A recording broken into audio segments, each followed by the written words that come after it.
Pizza Jaffa's orange rose, microchips is us, iPhone cameras us, taco salads us, Total Lavados us, Olive Garden us, White Foster us, Sabra Hamas, Hasbara sus. Welcome to Bad Hasbara, the world's most moral podcast. I am your host, Matt Lieb, and I want to thank each and every one of you out there listening to this, watching this. I want to thank you all for all your support for the last month. Started this podcast a month ago, and I feel like, people are listening to it and or watching it, and I really appreciate that. Once again, shout out to the Reddit. We now have a subreddit, Bad Hasbara, r/Bad Hasbara, and people have been joining that. Shout out to our moderator, JP Ben, for being there and moderating, whatever the fuck that is. I mean, basically just like, he's just like the guy in charge of shit. And also... a big old shout out to everyone who's joined the Patreon. That's right. Patreon.com/Fraudcast. That's where you can get this show. You can get, the other shows I do about The Wire and Sopranos and the Fraudcast. And basically it's, hey, if you're someone who watches this podcast on the YouTube, it's demonetized. And so a way that you can help me monetize is by joining the Patreon. You can also do one of them super chats.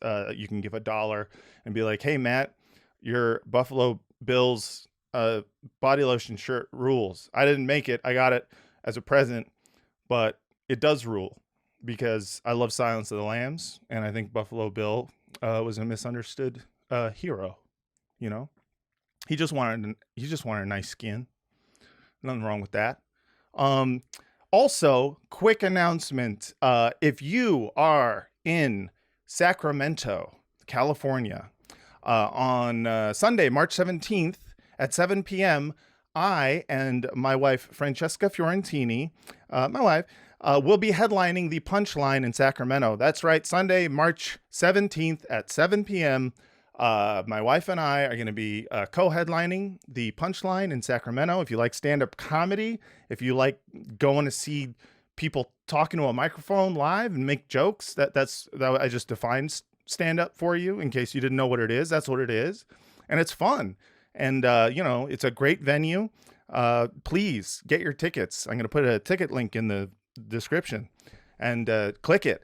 Buy some tickets. If you're not in Sacramento, but you have friends who are, tell them about it. Be like, hey, there's this, really funny guy who does a podcast about, you can say, whatever. You can say I do it about the Sopranos and the Wire, in case, like, if you have like a Zionist friend, all are welcome. If you're a Zionist, if you're an anti-Zionist, basically, if you're a Zionist and you come to my show, you will get mad, and that'll be funny.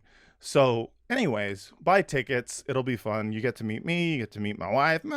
All right. We've had enough of an intro for this fucking podcast. Let's talk about Hasbara. And our guest today is just a wonderful guest. A friend of mine who I know personally, I've known for a long time.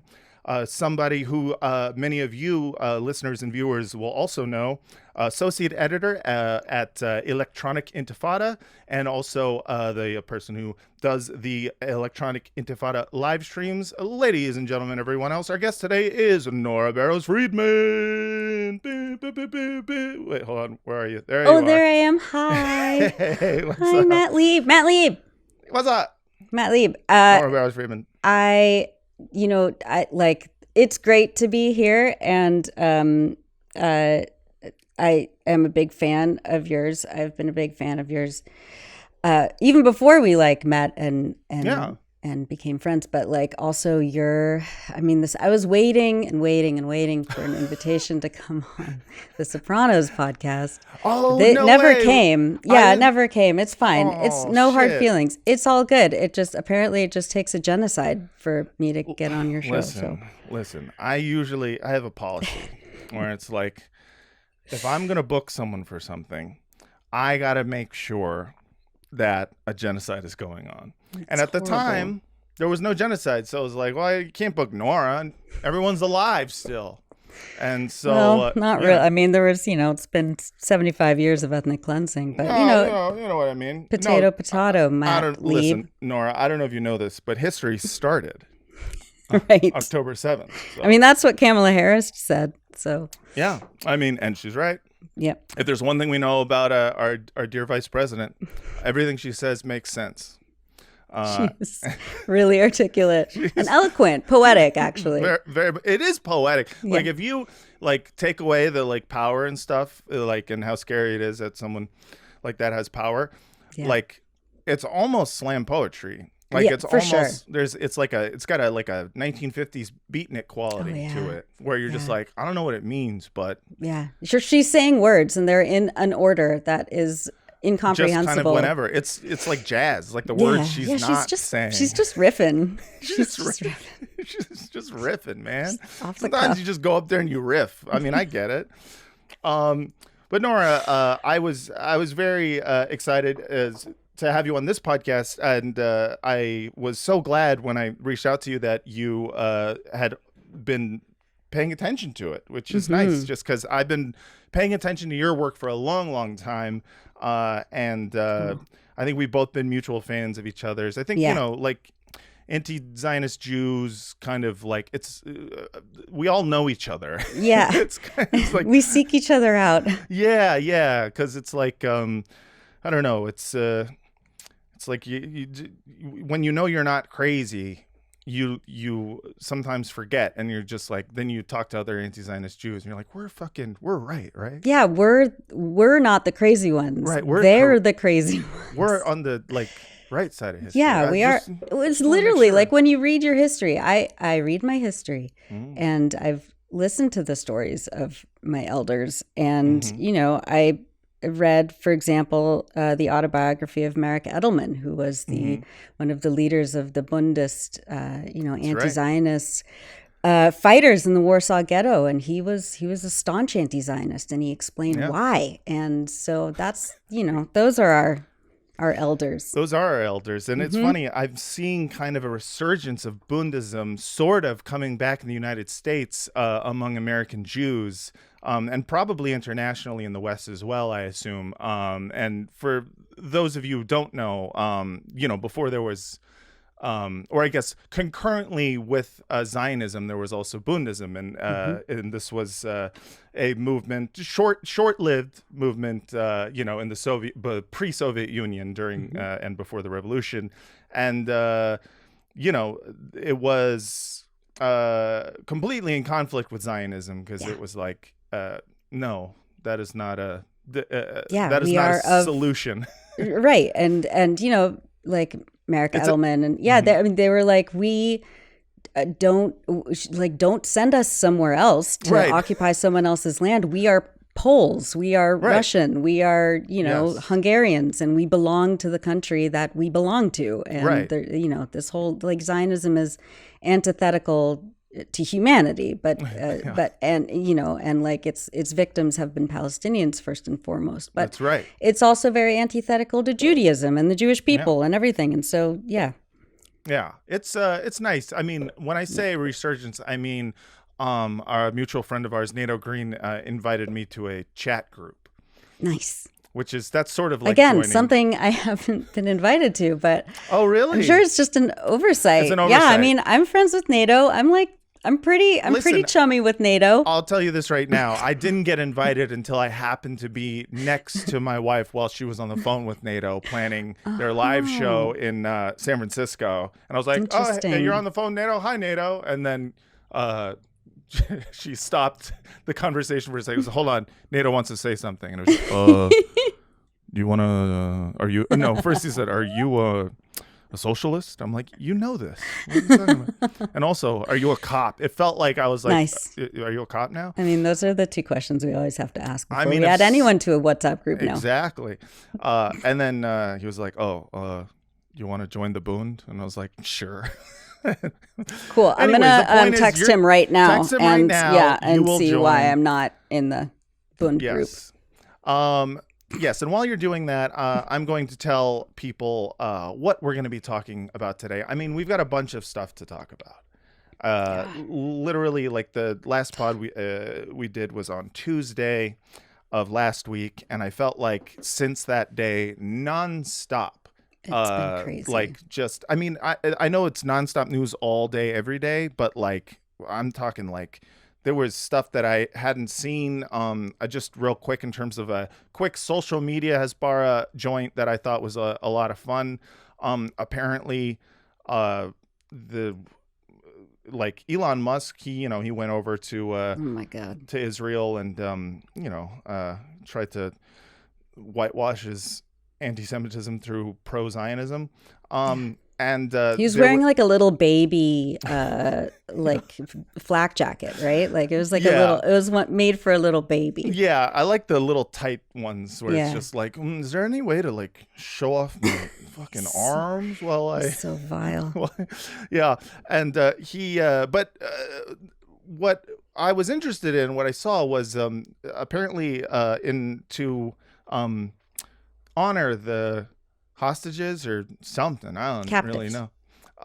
We say captives. Do we say captives? We say captives. To honor the captives, they put on some sort of Tesla car light show. Oh, cool. Have you seen this? I mean, no, but well, I'm glad I haven't. Wow. Oh, I'm sorry. Well, I'm going to ruin your day. But don't worry. You'll enjoy it. Here is the Tesla light show. Oh my God. McDonald's is a place to rock. I'll admit I added rock Wait, and roll I was like, is McDonald's this by Wesley Willis in the background just to kind of like make it pop a little more. It's perfect. Oh my God. Look at it go. Is this for real? Yeah, this is real. And this is while they're carpet bombing Gaza hospitals? Yeah, Cool. I mean, cool, listen. very cool. And there's been no electricity for the last 4 months. I can't. We are in a dystopian hell. Yeah, well, shit's bad right now, my Nora. God. And I feel like everyone can, take a break from all the, atrocities. Everyone except for obviously the victims of the atrocities. Yeah. To enjoy the Teslas automatically doing their lights up, up and down. I don't even know where to go with that. Yeah, well, you can just, you let it sink in and then you let it like embed into your soul like a carnivorous earwig and straight into your brain. And then, eventually one day, you're just going out for a walk and boom, dead. Aneurysm. My God. I mean, was Barry Weiss there? Like, was that? I'm sure. I'm sure she was there. Like, that seems like she would have such a fun time. Seems like her vibe. That's her vibe. Oh, 100%. But yeah, just like watching that, I was just like, and that was shared, of course, by the official Twitter account of Mossad. Cool. Because, someone's got to handle the Mossad social media as well. You can't be an Israeli government organization and not have just a killer strategy online. You know what I mean? I hate everything. Me too. I'm just... Yeah, it is. Listen, I have been inundating myself with the social media feeds of some of these monsters, and it's not fun. It's not fun. That's the thing about it is like in order to actually get the you want to get the like nice, beautiful, sweet truffle. Your little piggy nose has to really dig through a lot of fucking dirt and shit. And my nose is just covered in fucking dirt and shit. And it's not a great life, the life of a truffle pig, but it is a life that is honorable. You know what I mean? You're providing a service. I'm providing a service, and oh my God, it's the proletariat. It's like, this is the work that we're doing. Yes. I mean, listen, this is... Everyone's got to make their sacrifices somehow, and I feel like mine has been just like slowly whittling my soul down into a little nub in order to find a piece of content that is just so atrociously Hasbara-ist that you die inside. You die inside, but you're sharing the little death Yeah. of the world. Yeah. And so one of those was this was released recently by the official account of Israel. Cool. They, for the most part, I would say Israel's official account is, well, number one, it's mostly paid ads, which kind of I've amazing. seen that. Yeah. Yeah, it's weird that like a government can actually just buy paid ads on. I mean, they buy everything else, right? Like that. They. Sure. Yep. I mean, it makes sense, but it's like I guess what it is the fact that it just when you see and it says ad, you go like, wait a second, didn't Facebook get in trouble because like Russia was doing this or something like that? Yeah. Wasn't there a whole thing? But it's Israel, so I guess it's okay. They are the exception to every single fucking rule. To every rule that's out there. Everything. Yeah. And they put out mostly, garbage that is, not worthy of sharing. But because recently, the country itself is garbage. yeah, well, It's not a real country. It's a garbage entity with garbage people and a garbage ideology. Yeah, well, the ideology for sure is garbage. But I've met multiple Israelis who I would say are not garbage, and therefore I can safely say that all of the people there are good. Yeah. Based on that alone, Yeah. Nora. Based on the 3 Israelis who don't live there anymore because they know that it's a garbage country. Garbage-ass place. Yeah. They're all in like Berlin. They're all in which Berlin. Is this amazing. is true. Yep. Yes. Berlin or Berkeley. Berkeley. But, yeah. But listen, because they moved out of there, I still, I hold hope in my heart, Nora. That's I'm not nice of jaded. you. I still believe in love. You're a better person than I. I think Matt I'm Lieb. technically a worse person than you. No, there is no bottom. No, I'm reminded that I'm the worst person on earth every single day on Twitter by my trolls. So Yeah, it sticks. that's their job. That is their job. Everyone's got their job. Yep. But so Israel released this explainer for, I don't know who this explainer is for, but it was it's about the ICJ and the the case brought against Israel by South Africa. Yeah. And I'm just gonna play it so you guys can see. Did you catch the scoop on South Africa dragging Israel to the International Court of Justice over genocide? Okay. Let's start with what's with the baby shit? Why does it have to? A small bean, Israel. I'm a small bean. A small bean. Hey, I'm Israel. Why does everybody hate me? Yeah, you can't hate me. I'm a child. It's like, no, you're a fucking 50-year-old man who made this cartoon. You are 100. Like, are you trying? Who are you trying Who's to convince? it for? Yeah. Who is it for? Just What like is- the weird one with they had a Santa, right? Oh, yes. And the children, like, why? Yes, they had an Israeli writing a letter to Santa, which what? Right. I mean, Isn't that your whole shtick? Like yeah, that the whole shtick is that you're literally killing the Christian population in Gaza, and you're like, you will not allow a Christmas festival in Ramallah because you're like, no, this is a Jewish state. I love, but they will write a letter to Santa and I guess it was to bring back the captives. So yeah.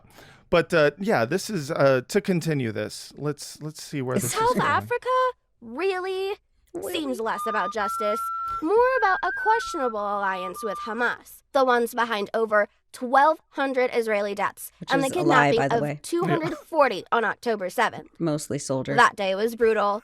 Hamas For still you. has over 130 hostages, including Soldiers. innocent babies. Not true. Oh, but wait, can we real quick pause on innocent babies? Innocent babies. What? They're innocent if they're Israeli and they don't exist. But they're not innocent if they're Palestinian because they're all Hamas. I love the idea that they're just openly like, no, there are complicit babies. Mm-hmm. Not every We baby haven't is put them on innocent. trial yet. Yeah. But we can tell. Some babies Some literally babies, did yeah. nothing wrong. But Right. other babies, how can you be Their so existence is a crime. Right. Their so existence. And also, we will listen, make that, yeah. They're born with anti-Semitic DNA. Yeah. You know? It's a fucking fact. Yeah. It's a fact, and we have to live with it. And small baby Israel. All I want for them is to come back home. But Then call for a ceasefire. Yeah, how about for you a stop ceasefire. bombing the houses that the captives are in? I can't. They've killed do more. that. I can't do that No, because no. we have to eradicate the population to make living space. Don't Yeah. please do not translate living space in German. Just don't do it, please. But trust me. Also, thank you, Germany, for helping us do another genocide because you're so good at it and you're helping us do it. Thank you, Germany. I love the really South Africa, really, like, as if Unbelievable. like, because they're like, of all the states, you're really gonna trust Right. South Africa? Anyways, Germany's our best friend. Yeah. And if there's one thing we know about Germany, loves the Jews, famously, historically, and forever. Yep. It is it's really great. Let's see where this is going. Oh, there's more? Great. Oh, of commendable. course there is. Amidst all this, our people are putting in tremendous effort to bring them back, consciously lie. minimizing harm to civilians in Gaza and Oh, facilitating my God. humanitarian aid. Oh, and South Africa? Here's some food for thought. Maybe skip your theatrics at The Hague and channel that energy into genuinely helping the Palestinians. Less cozying up to Hamas, more aid to Gaza. Who is it for? I can't. I mean, Like, I feel like throwing something. Every single thing that that little baby yeah, everything that child said said was a lie. complete lie.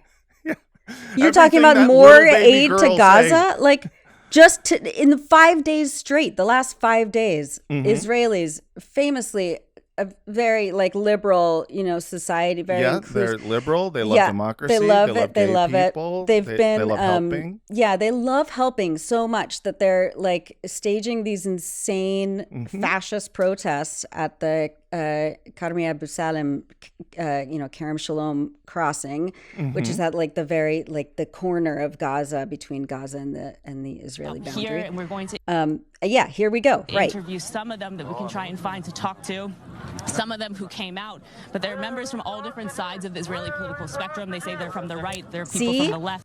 Inclusive they're religious, they're fascism. secular. That's the one thing I love about Yeah. Israel in terms of like, I love the solidarity between Really, all everyone on the political uniting. spectrum. Uniting to kill children. Yes, exactly.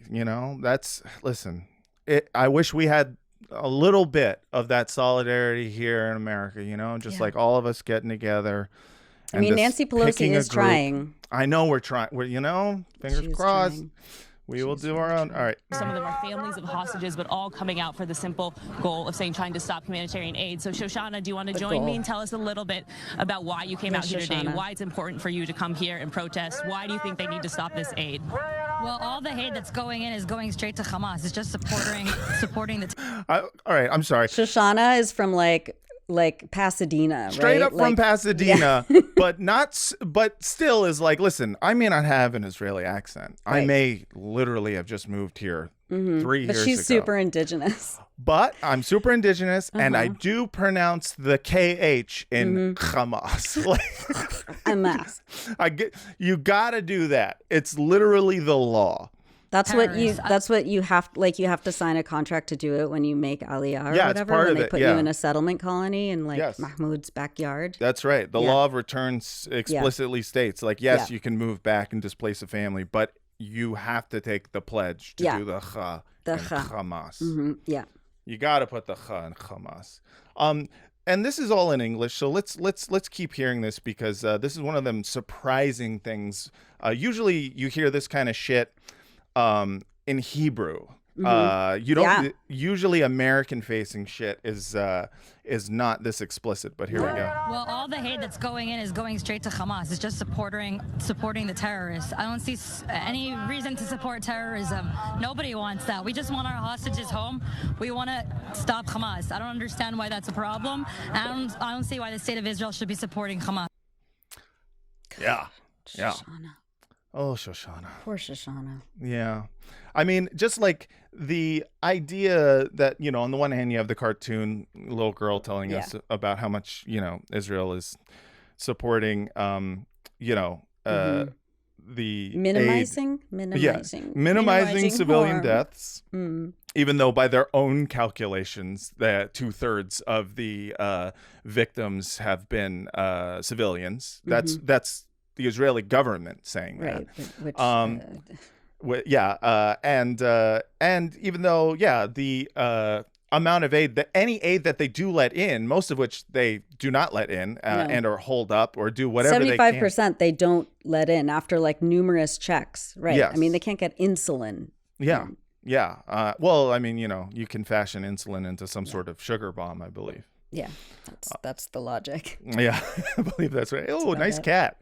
Oh, thanks. That's Neruda. He looks really silly right now because he just very came back cute. from the vet and he had to get some teeth pulled. And So he's on that. yeah. He's on that cat drugs, right? Yeah, I he's love like- cats on cat drugs. He's high as balls right now. Dude, he's gonna start hero. shaking Hamas's hand.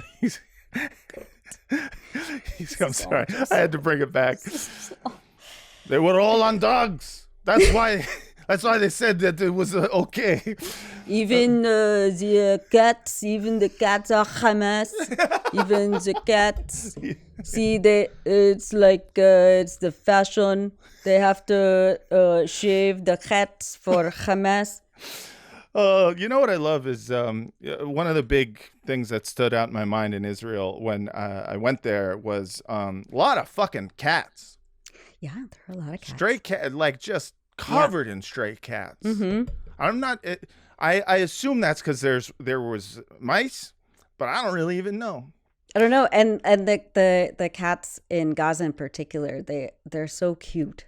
Like, Yeah. I remember last time I was there was a very long time ago, but Yeah. and people are very sweet, and you see this in the videos, you know, that are coming out now. Like even though nobody has any food, people are like still feeding and taking care of the cats and.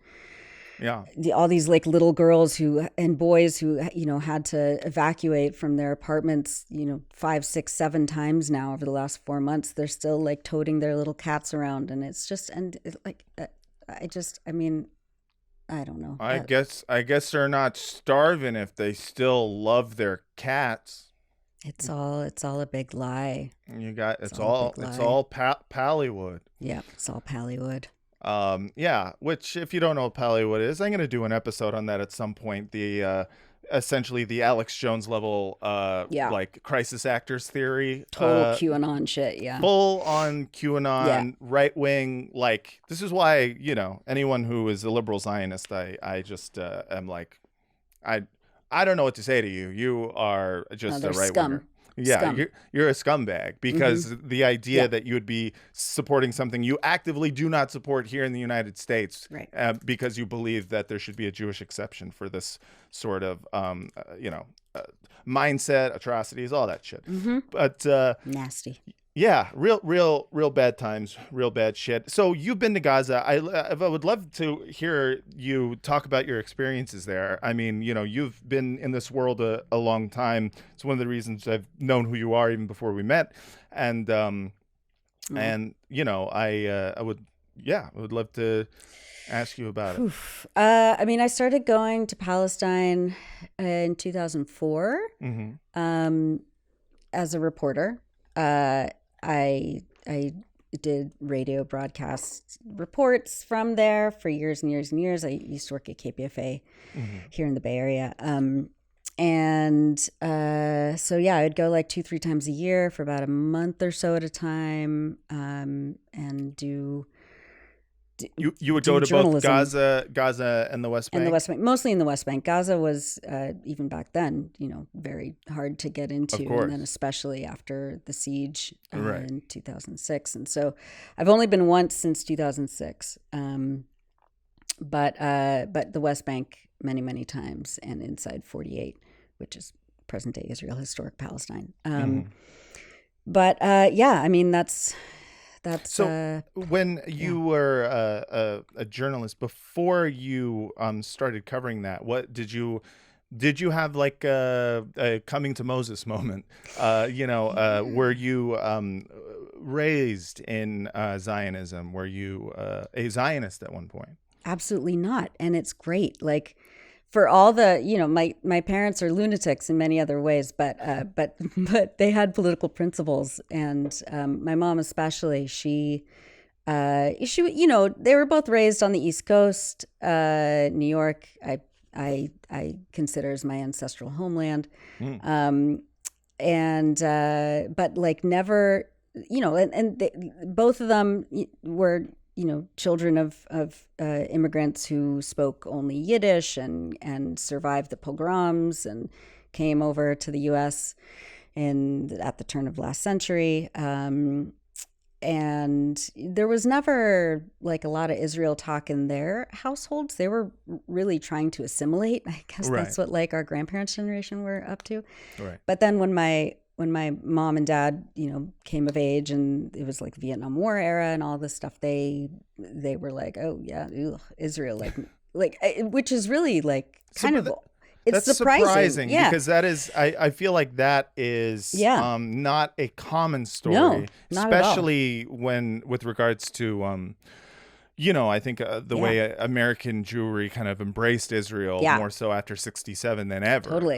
Because it had this great fake narrative about Israel defending socialism itself. and exactly, like pulling yourself up by your bootstraps and and finally shaking off the image of the cowardly the weak Jew, weak Jew, which I know you've talked to Daniel about, and that was a fascinating discussion, by the way. This like crazy, he's so smart. He's so smart.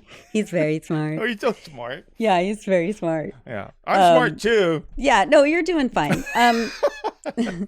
But there's a lot of that toxic, like hyper masculinity in the Jewish community. Yeah. Around that time, and for whatever reason, both my parents separately, they didn't meet until they came out here to the Bay Area. They just weren't interested. I love that. Yeah, so I grew up like not in any way Zionist, and in fact, like very, my mom was just very staunchly anti-Zionist. Wow. So luckily, I didn't have to go through that, and most of my friends did. Yeah. Because that's just kind of like the common Jewish American experience. But yeah, no, luckily, and she, my mom especially was like a political activist. She like sent me to Cuba by myself when I was 11 for a summer. Like that was just kind of like normal red diaper baby stuff. I love it. I love it. Great. It is. I always am heartened by stories of people who did not come from, came from Jewish non-Zionist or anti-Zionist families, because you just, you don't hear about it because it's just not really that prevalent. No. People I think have been mostly, if you were raised in, in Judaism in any fashion, there's just kind of like a by default Zionism that comes along with it. Right. Even if you were, I wasn't raised religious at all. I'm from a secular mixed family. So, Zionism was my big connection. Zionism. Yeah. It was, and I wasn't like a hardcore Zionist, but I was very interested in Israeli history, and I was You went on Birthright, right? I went on Birthright, yeah. Wow. And at the point at which I went on Birthright, I had already become sort of disillusioned with it and knew that it was going to be, like a Hasbara trip, but I also was like not anti-Zionist enough to say no to a free vacation. You know what I mean? Right. And yep. And so, but yeah, like it is when I see anyone who is didn't grow up in it, then it just makes me I don't know. It's nice. It's very Yeah, it is. very It's cool. it is. You're welcome. I mean, yeah. No, I'm very proud of that. I'm like, Yeah, you know, you're proud of your parents. I'm proud of my They're fucking parents cool. for And yeah. listen, I love my parents too. I love you know, my dad, for instance, has a lot of political beliefs that I don't necessarily agree with, but actually he's changed a lot. Wow. Very recently. Good. I think that's happening. I mean, I think, and I think it's really important. I mean, I'm hearing all the time from especially like younger Jewish Americans who are having super tough conversations with their parents, and they're doing the thing that needs to be done. Yeah. It's heartening, and it's super difficult sometimes, but it's like, you know, this is like the least we can do when there's a fucking genocide happening supposedly in our name. Like, we have to have these hard conversations. Yeah, you know, it's just one of those. It's one of those like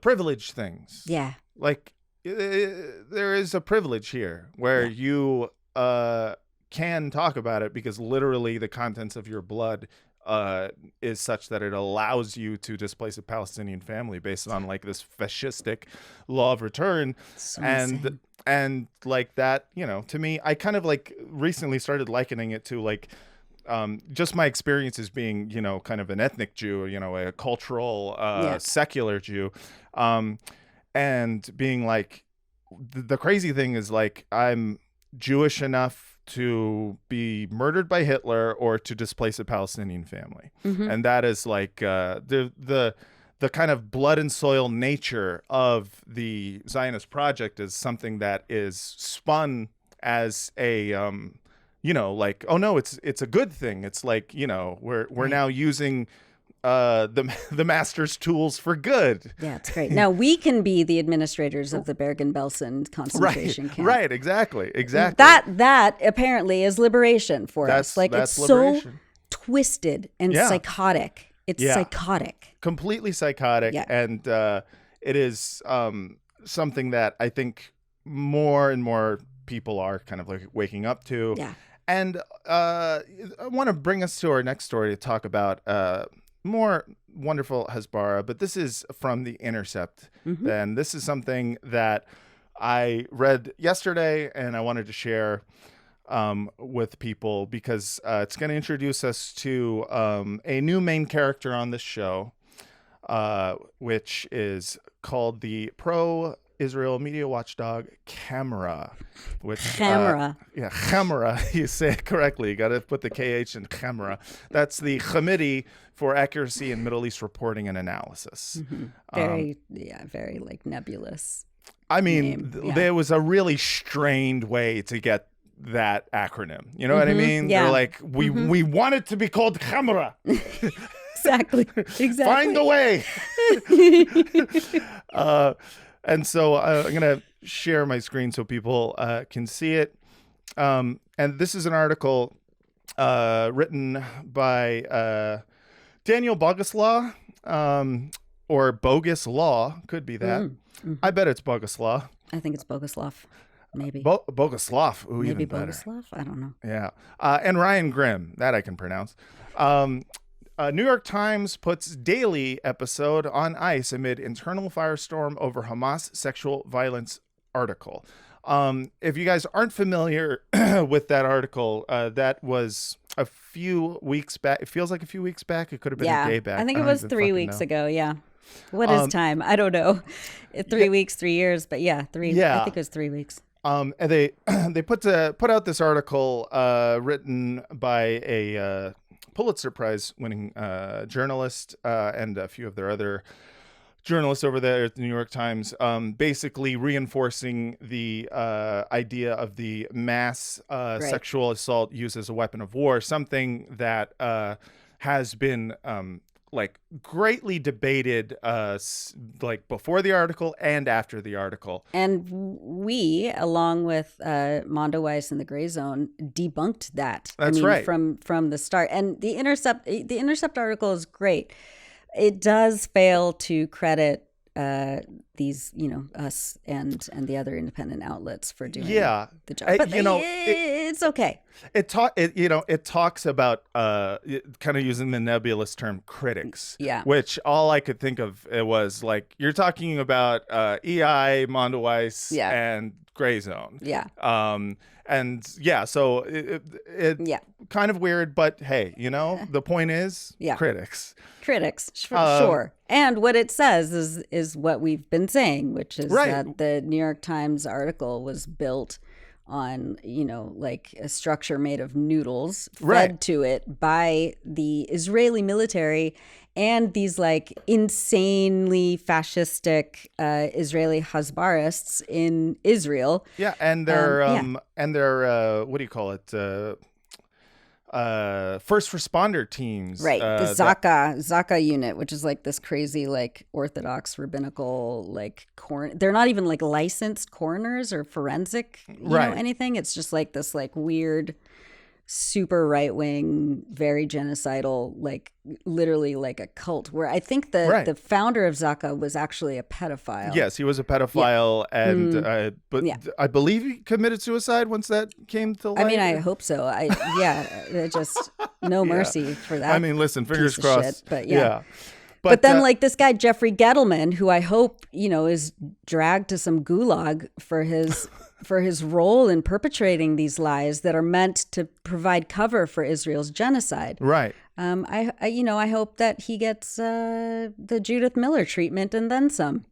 Oh, what's the Judith Miller treatment? So you remember Judith Miller, who was also a reporter for the New York Times and helped sell the weapons of mass destruction. Yes.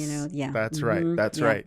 She was, but she didn't even really get that bad treatment. I was going to say, what was the treatment? Just she people was shamed. Shamed, and I mean, is she and then still she was back writing? working. I think she's still working. Yeah, she's still working. Never mind. Like she's all doing of the fine. neocons who lied us into the war in Iraq are all still around. Great. They're doing great. They're literally still around. Like, there's no repercussions. There's no repercussions. Nothing. You can lie us into a war. You can manufacture all the consent you want. Exactly. It is allowed.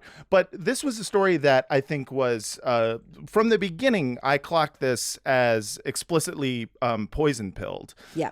Because it's something in which, like, it reminded me of the 40 dead babies thing or beheaded babies thing, where you are meant to to even question it. Will get you in trouble because you're supposed to. It's perfect, right? Yeah, I mean, and this is something that from the beginning I was like, nah, this is a fucking trap. I know what this trap is, and what I'm going to do is I'm going to read people whose job it is to look into this shit. Who from sources that I trust and see what happens. And already. You are seeing the results of this very quickly. You are seeing what's happening. So to continue, so apparently, the Times report was initially heralded in an email sent to the newsroom conveying praise from executive editor Joe Kahn, who described the story as an example of the best kind of enterprise reporting the paper is capable of. We'll learn more about Joe Kahn as we go along. But that message came roughly at the same time as another staff missive urging the Times employees not to criticize each other on the company's internal Slack. Many reporters and editors understood that directive to be a reference to an intense internal debate unfolding over the story, a rolling fight that is revived on a near daily basis over the tenor of Times coverage of the war in Gaza. Yeah. So, already in the New York Times, like internal Slack. Can you imagine being on that Slack? I just want someone to take a screenshot, please. Seriously, come on. I want to know. Listen, you will get called a rape apologist for retweeting this article. Yeah. Just this article by The Intercept. Yeah. at the same time, people at the New York Times were questioning this. Yeah, because it's shitty reporting. Because it's shitty reporting. Yeah. And that has been made abundantly clear by people who, like Electronic Intifada, like Mondoweiss, who looked into it and said, like, this is not based on a foundation of anything that will hold water without a continuing investigation into this. Like, to push publish on this article wasn't just irresponsible. It was, I think, knowingly negligent, and because it was trying to push this particular narrative. Right. And why? Like, why that narrative at that time? You know, like the timing of that, it was so right. Clear. So clear.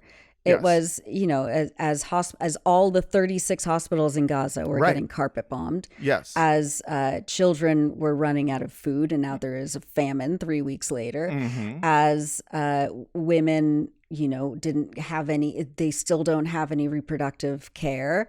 And as, you know, people were being ethnically cleansed from every single area of the Gaza Strip.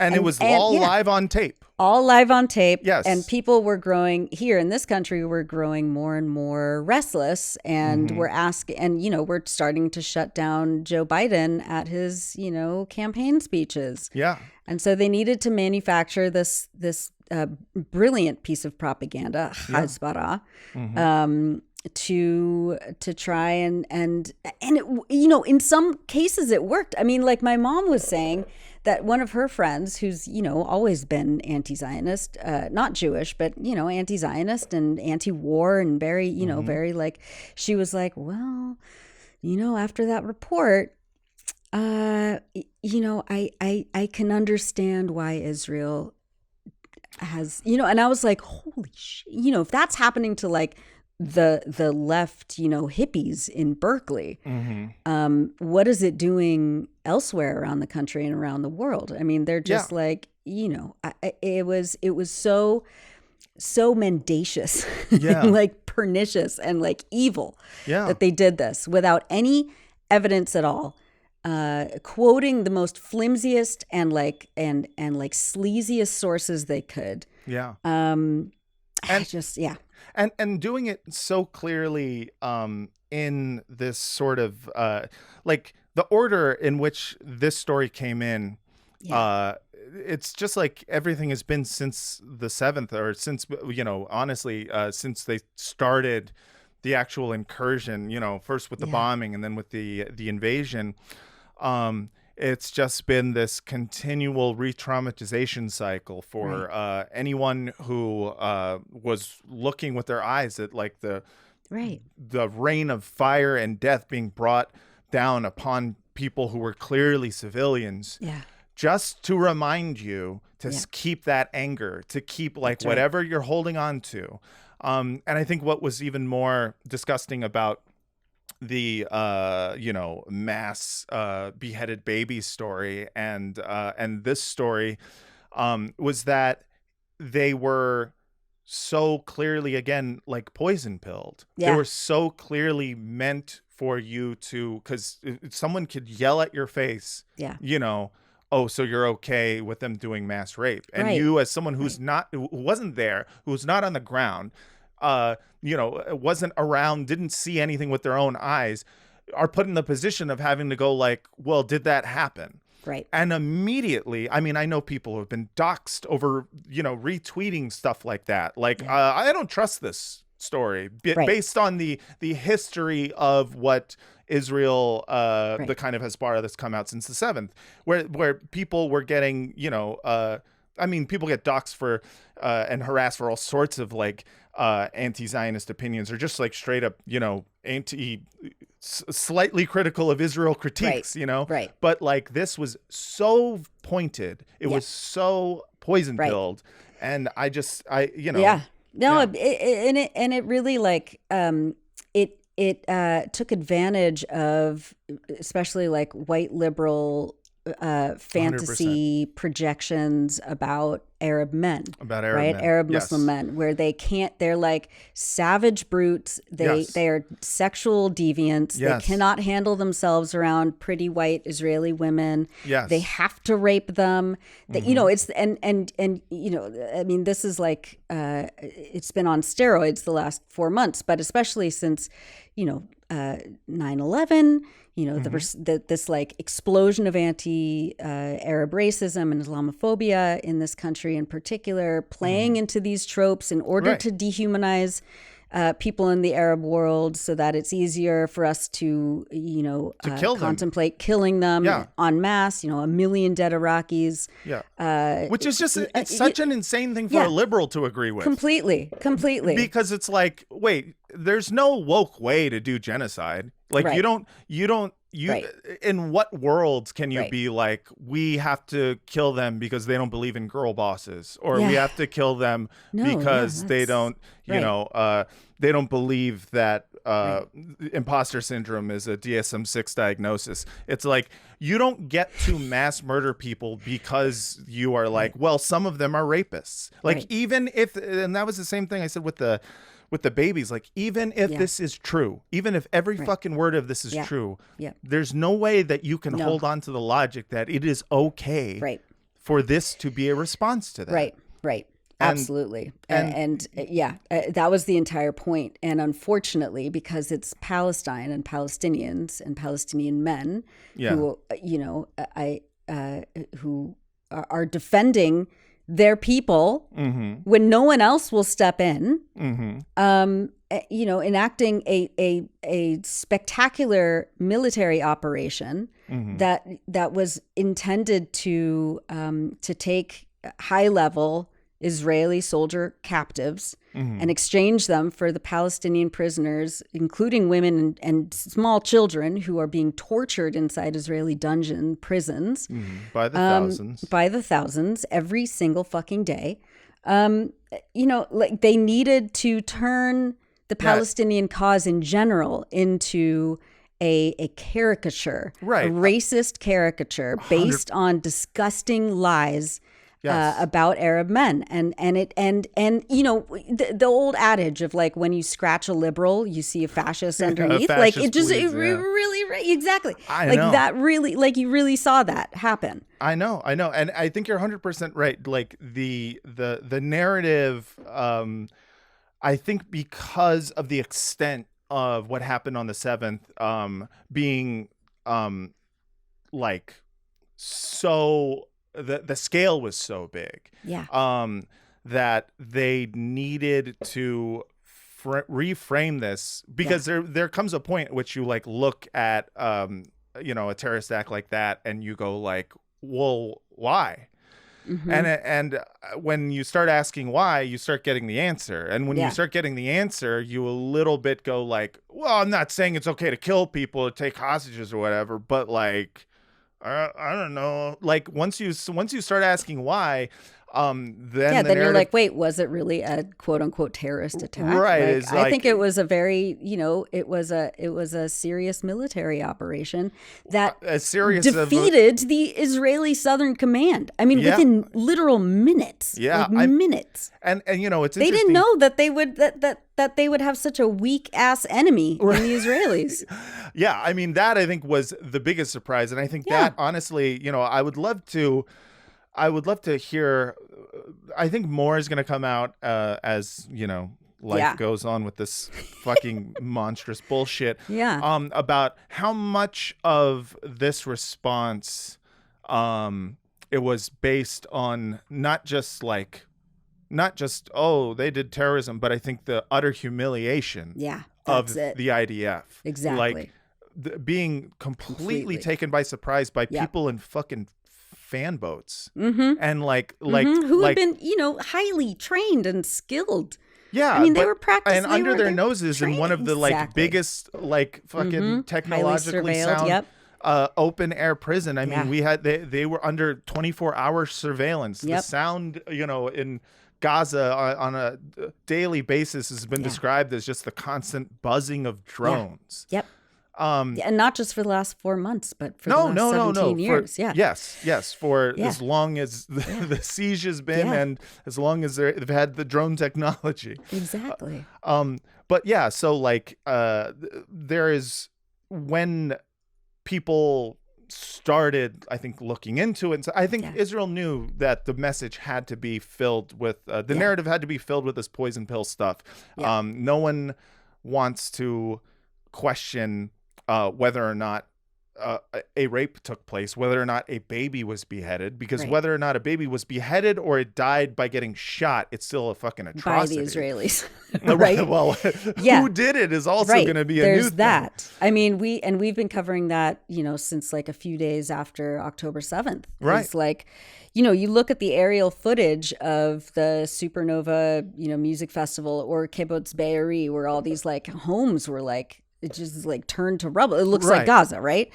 There's no way that a few guys with, guns, a couple of guns AK-47s and maybe a couple RPGs could have like leveled, torched entire neighborhoods in kibbutz and like literal tank shells and parking lots and parking lots full of cars. Right. You're going to tell me that was Hamas fighters and that was the goal of the Hamas fighters, was to torch Israelis' cars and like take time to rape women and behead babies and play, the story of like they cut off a woman's breast and like play with it like all these like insane deranged like German snuff films, sort of like crazy ass fantasies, like super crazy, porn fantasies. Right. Like there's no way. And not just like there's no speculation. We have testimonies in Israeli media of the Israeli soldiers who were in the Apache helicopter gunships mowing down people, Israeli citizens in their cars and in the kibbutzes. Israeli soldiers being interviewed about it who said, there's hostages in there. Right. And then said, well, we don't care. Do it anyway. Yeah. And like even from like just a speculative level where you look at this and you go like, well, that, circle doesn't square, or you can't square that circle. Yeah. You just looking at it and being like, wait, that doesn't add up. Like that would get you in trouble. Right. You know then you're saying? like, then you're a conspiracy theorist. Right. Then you're a conspiracy theorist and all this stuff. And, The Washington Post called us October 7th truthers for reporting what the Israeli media was reporting. Right. Yeah. Yeah. Well, that's, that's the thing. The idea of like, I remember reading the Haaretz article about all this, and just going directly to the comment section. Yeah. I love a good Haaretz commenter, because they're writing things like, why are you doing this? Yeah. What? Don't you have something better to do than to look into this? Yeah. They're like, you're making us look bad. Like literally, that's what they're saying. Right. And it's just so like, it's so disgusting, because you're just like, what? You don't want the journalists to do their job? And they're like, no, they absolutely do not want the journalists to do their job. And neither does camera. Yeah. So real quick. So as criticism of Gettleman's story grew both internally and externally, producers at The Daily with Michael Barbaro, that's the New York Times one where he every other word. Right? Yeah, it's a podcast where Michael Barbaro brings on a journalist, and while the journalist is talking, Michael Barbaro goes, oh.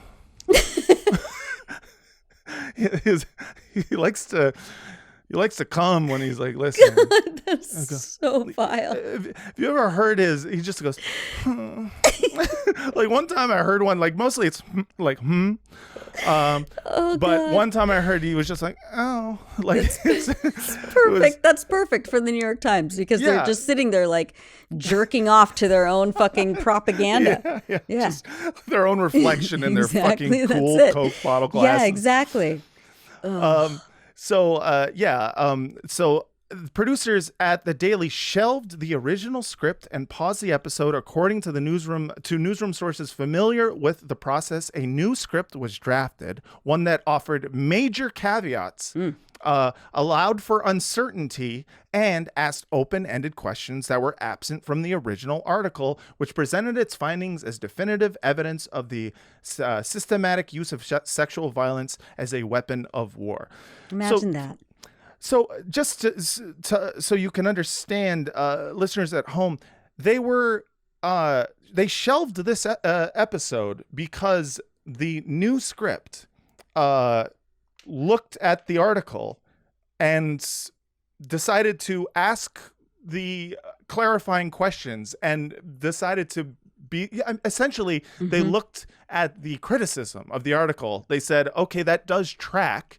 The fact is that we cannot definitively say any of this is like necessarily true. So maybe we should leave this podcast episode about this a little more open-ended than the article. And they shelved it. And they shelved it for, I mean, listen, there could be many reasons why they shelved it, but I think the obvious one is pressure from CAMRA. Now, if you don't know CAMRA, Committee for Accuracy in Middle East Reporting and Analysis, they were founded in 1982 in response to what it claims was anti-Israel bias in the Washington Post's reporting on the Israeli invasion of Lebanon. If you know anything about the 1982 Israeli invasion of Lebanon, you know that Israel was also just a small bean. Well, they were also just a small bean. No, there's no way to show Israel in a positive light. No. During the 1982. The slaughter of 1982. It is literally impossible. It is literally impossible. So the idea that this was founded because the Washington Post was too anti-Israel is laughable. Incredible. So since its inception, CAMRA has been successfully lobbied for hundreds of corrections in major media outlets seeking to streamline a pro-Israel line in news reports and editorials. It has smeared journalists whose work it disagrees with and launched boycott campaigns against news organizations it believed are not responding with enough deference to its requests. So they are essentially Hasbara bullies who complete thugs. And bullies, thugs, and nerds who go through line by line, word by word, everything that is reported about Israel from any major, news, whether it's like news, magazine, television show, newspaper, whatever the fuck. And they look for any reason to bully an editor into printing a retraction or into, basically... Or killing the story, right. Killing the story or getting a correction made. Now, in this case, it seems like this is more along the lines of killing a story, which is, I as far as I know, I don't know too much about what CAMRA's abilities are. I imagine they read these posts, them being published, but this might be, I imagine that this was due to, I think if you're pressured enough by groups like this, where you're going to get pushback, and the New York Times gets tons of pushback from CAMRA, which is an insane thing because the New York Times is actively pro-Israel. Exactly.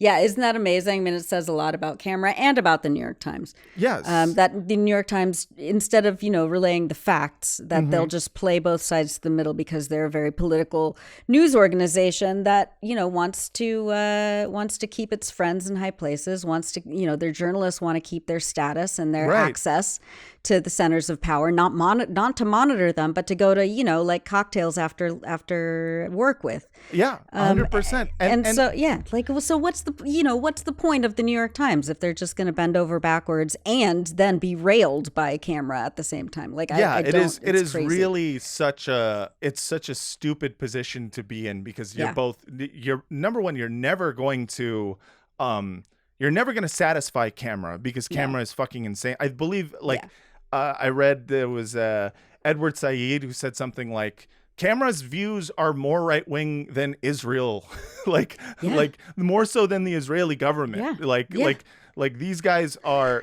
actually insane. Of course, I think that was in the 80s. And Yeah, I exactly. assume Right, Israel is caught up to camera. I think so. I think they're on the same par now. Yeah.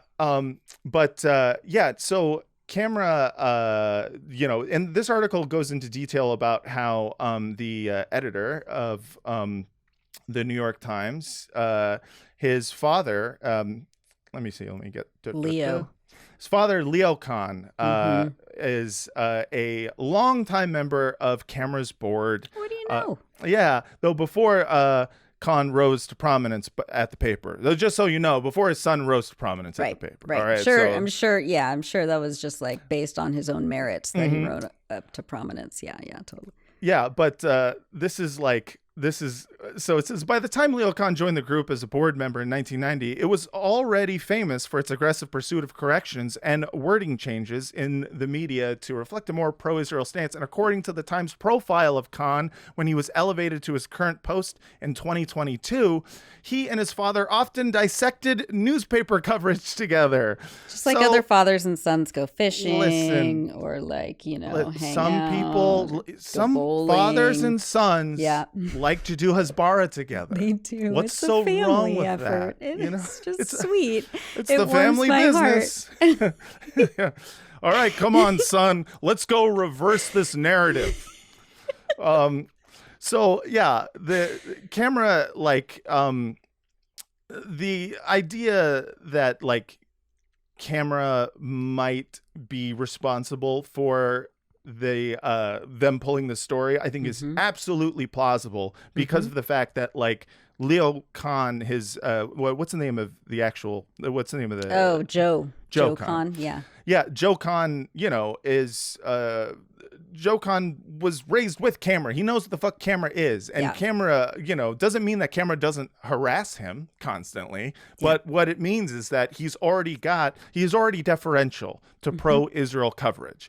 And so just looking at that at its face, you can see that pulling this episode was clearly a case of, by running this with the open-ended questions, we are now, we're leaving an opening for anyone to start questioning this. Yeah, exactly. And the whole point of this Hasbara is that you are not supposed to question it. No. That's the whole fucking point of it. You can't, because that's doing an anti-Semitism. It's doing an anti-Semitism to do journalism. And you are pro-rape. Right. And yes. Yeah. And yeah. And it's I was looking into the interesting thing about camera is that they don't do any of this. None of this is behind closed doors. You know what I mean? None of this is a private shadow group of no. This is public facing. Yeah. And so camera, when they get a retraction printed or they get a correction printed, they celebrate. Oh yeah, and they send out press releases. They send out press releases and they put it on their website. And I have one of them for one of the things that was changed in the last few months, a correction that they got from Camera's website. New York Times reporters act as Hamas stenographers. Forget to admit Israeli occupation forces. Isn't that amazing? This is what they spend their time and money on. They raised a shit ton of money to do this crazy Hasbara. They claim to have 65,000 people, I believe, working for them. Yeah, I think that's just donors. That's just donors. Yeah. It's my grandma on they Long Island. Yeah, 65,000 members, whatever members means. Yeah. So this article, the mask slipped for New York Times reporters. New York Times reporters, cum Hamas stenographers. Raja Abdul Rahim and Iyad Wow.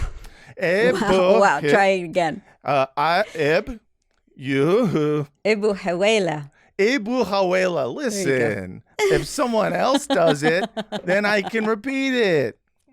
All right. I don't know the guy. I feel like I should get credit for Abdul Rahim. It's really good. I knew it immediately. It's really good, right. Matt Lieb. So those two, this week, when they absently neglected to tone down Hamas's preferred language before passing off the terror organization's talking points as original reporting. So we have in this. in their December 16th item, Israeli forces withdraw after besieging Gaza. Israeli forces withdraw after besieging Gaza hospital, leaving behind bodies and destruction. They're tearing apart an article that is Israeli forces withdraw after besieging Gaza. Like, you fucking scumbags. Yeah, no, they're the worst of the worst. They're the dirt on the bottom of your shoe. They're reading this article and they go like, Israeli occupation forces? I believe you mean IDF, not IOF. Wow. Nice. Can we get a retraction on that? It's like, you have to have a soul made of dog shit. Yeah. Your soul's got to be made of dog shit. It's literally 100%. An article about a fucking hospital being bombed and bodies and destruction left behind. You fucking these people are they're scum. They're scum. They're tapeworms. Yeah, they are tapeworms in that, they'll just live in your stomach. Yeah. And you get real skinny. Gotta just shit them out. Yeah, you got to shit them out. On a long rope. I'm sure, I don't know much about tapeworms, but I like the idea of calling them that. It's a great visual. Yeah. Listen, we've all had a dog who's had a long worm, okay? You got to pull it out. It's like a clown pulling out a Oh, look, it looks like the camera guy. Joe, it's Leo Kahn. Yeah. Oh, my God. But yeah, just like... the amount of public-facing stuff that they do is so funny because I think, the way that Israeli Hasbara seems to operate is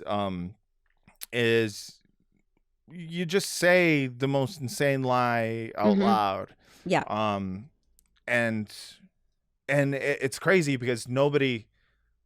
like, this is not a secret operation. None of this is secret. All of the lies are out in the open and bold-faced. You know what I mean? Absolutely. No, they're proud of it. They brag about it, right? And yet you have people who are just like, well, let's not question this. Let's be a... and if you question it, you're doing an anti-Semitism. You're just like Hitler, and you are pro-rape, and that's it. And unfortunately, it's been working for them for the last 40 years. Yeah. Yeah, it works. It works very well. At least it has been working for them. Yeah. But But that's why we exist. That's why we exist. This is. The reason I started this podcast was because I said, you know what?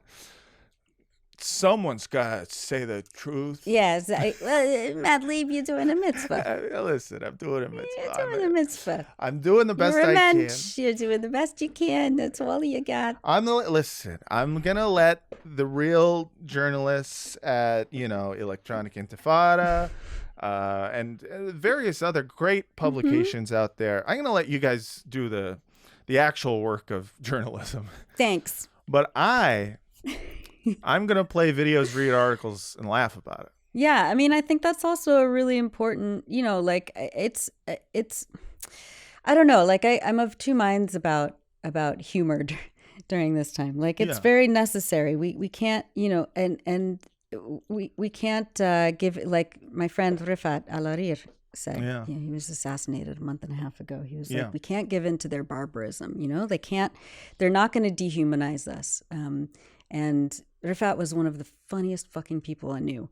Yeah. And living through so much horror and gaslighting and racism and just pure monstrosity at the hands of Israel his whole life, and the and at the U.S. who mocked him and funds people who killed him. A targeted strike, an assassination called of a for poet. By Barry Weiss, right? Yeah. Formerly of the New York Times. Yeah. And so it's like we have to laugh. We have to come together. We have to find community. We have to celebrate life in all of our pure dignity, and at the same time, it's a fucking genocide. And and we can't be lighthearted. We can't not be serious 100% of the time. Of course. But we can be serious about making fun of the fucking tapeworms that are running this shit. So 100%. yeah, so there we are. If there's one thing that they've earned, it is brutal ridicule at the very least. Absolutely. And yeah, it is really, you know, it's a horrible time. It's a sad time. And I'm also hoping for more and more people to start reading things that you that'd write. be nice. And just like start actually venturing outside of the giant fucking Hasbara apparatus that has been created and cultivated over the last fucking, you know, decades, my whole fucking life. Yes. And start realizing that the idea that you're going to get real news about this situation from the New York Times is laughable. It is. Right. It's that's like why getting news from Alex Jones, like, and it straight up pretending that is. Yeah, I mean, listen, it is. When it comes to Middle East reporting, the track record of the New York Times is so disgusting that the fact that anyone would ever trust them to like talk about this honestly is, you know, there's just you know, it's a case of mass amnesia, and it just makes me like, I mean, this whole fucking last 4 months has felt like mass amnesia. Yes. Nora. Yeah, it's just like constant fucking gaslighting. Are we doing this again? I know. Are we doing this again? Are you kidding me? I got trolled online by someone who was at America #1. Cool. I was like, very cool. What the fuck? Yeah. At America America it's usually the guys #1? with like the American flag, the Israeli flag, and the Ukrainian flag in their handle. Yeah. All those together, you know, you're getting fucking like it's great. neocon takes circa 2002. You know, like, and they're probably all bots. Like, who knows if they're even real people? For sure, a lot of them are bots. But also, I absolutely believe people. you know, neoconism is coming back in a big way. Yeah, it is. Well, that's great news for the world. I'm sure that won't lead to some everything's sort gonna of work out global just great. conflict. No, not at all. Well, let's not even talk about what happened in the Jordan-Syrian border. You know? Things are escalating. Things are escalating, and that's why this podcast is here. Jesus Christ. Help me. Nora, I want to thank you so much for coming on. I'm so glad you were able to do it, and please come back anytime. I would love to anytime. And also, you know, I also watched this. Well, I can't do The Sopranos anymore. Well, now we're doing The Wire. Ended. I know, but now you're doing The Wire, which I've also watched a million times. So if you ever want, you know, 100%. I'm just saying, if you're looking for guests, it's done. You're gonna do it because we are on season 5 of Pod Yourself a Gun, The Wire edition. So great. And season 5 is I mean, it's the most maligned season, but it's also, it's the season in the newsroom. And I loved it. Me too. I'm a big season 5 defender. defender. And season 2, actually. 100%. Season 2, and people don't like season 2, which I don't like understand. Season 2 are crazy. You have crazy. to be, Come on. I get it when you first watch it. To be mad that all your friends are gone. Yeah, I mean, you see them. But you're like, they're focusing on the docs, and you're like, oh, what is this show? So good. Season 5 is still not made a recovery in the zeitgeist. Season 2 has made sort of a recovery. People are like, actually, it might be the best season. Come on. Season 5 is hated. People are just like, no, you insane. Can't. I think people are, I mean, I don't know. People are people dumb. Stupid? People are stupid. Only we're smart. That's it. It's only us only and Daniel. You and me are smart. Now I'm doing Buffalo Daniel. Bill again. Oh no! Get the Buffalo Bill's body lotion. Put the lotion on the skin, or else you get the hose again. Anyways, it's so dark. Nora, we're definitely gonna have you on. We're doing we're getting a lot of journalist guests for this season. Oh my God, we I love would be newsroom so stuff. honored because you know I love Palestine is everything that I live and breathe, and every once in a while it's nice to talk about other something else. Yeah, I can only imagine. I've only been doing this podcast for a month, and I'm already like, I'm gonna die. Welcome to my world.